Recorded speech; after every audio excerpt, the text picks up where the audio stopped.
Doctor, you hit on the third leading cause of death in the United States, and I'm sure most of us could figure it's either heart-related or cancer or diabetes, things like that.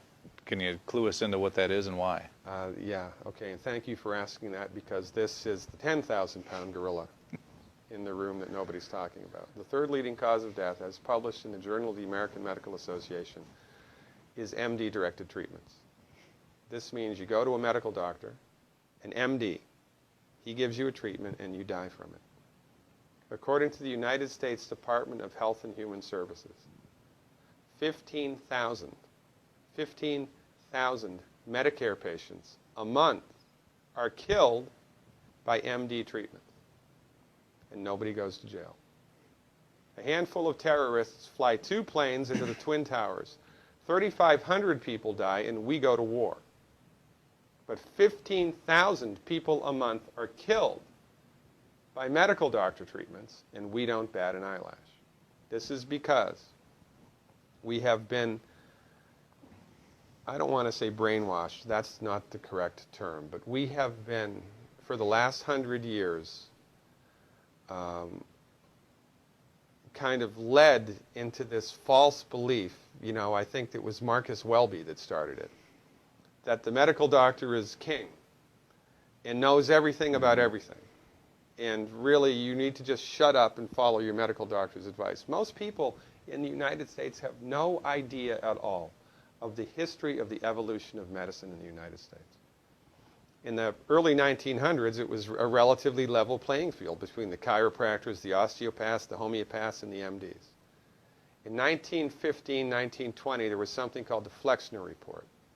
The Carnegie Corporation funded this man named Abraham Flexner. He went all around the country, and he went on stagecoach and train and horseback. This was before the interstate highway system, right? It took Flexner 5 years to do this. He went all around the country and did an inventory of all of the medical schools that prescribed drugs.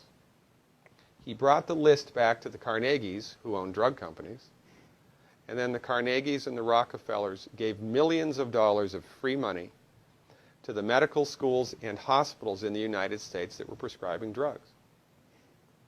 That was the beginning of the end. After the Flexner Report, there was no more level playing field in the United States. And the MDs started a juggernaut that's taken off. Most people in the United States think that the predominant medicine here, MD-directed pharmaceutical medicine, we think that those guys are top dog because their therapeutics are better than the homeopaths or the naturopaths or the chiropractors. It's not. They're in the driver's seat because of political and financial coalitions that were built at the turn of the century that most people have no idea of at all. And it's a gigantic problem. And I mean, it's crazy, right? It's the third leading cause of death. And yet, when the government makes noise about messing with people's insurance, everybody freaks out. Mm-hmm. And that's a whole other thing to talk about, isn't it? Because what is medical insurance? When you buy medical insurance, what are you doing? You're betting that you're going to get so sick you will not be able to afford it. Mm-hmm. Right? Yeah. Right. And then, so you pay good money every month to gain access to a system of medicine that's the third leading cause of death in the United States. We need our heads examined, quite frankly. That's why we give, Dr. Wallach and myself collectively, we give 400 free lectures a year. And we're building a grassroots network because people don't know this.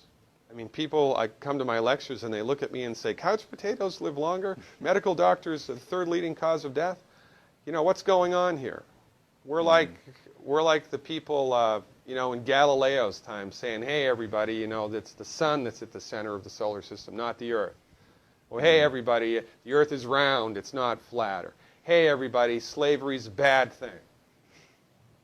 Right? This is we have a social agenda here. Why do we have a social agenda? Because people are suffering needlessly. You wouldn't believe, as God is my witness, you would not believe the things that I've seen people recover from in holistic medicine. The body's ability to fix itself is remarkable. And most of the time, all that the body needs to do that is the raw materials that it needs to do that. And we need to stop eating food that's hurting the body. You know, if you put diesel fuel in an unleaded engine, even if it's a brand new Ferrari, it's going to run like crap if it runs at all. And there's nothing wrong with the car, it just had the wrong fuel. It's the same with the human body. You give the human body the raw materials that it needs, clean up the diet, Superman, Superwoman. And you know, if you don't get to super status, then at least your blood pressure normalizes, at least your arthritis goes away, at least your anxiety and panic attacks go away, and you can sleep through the night.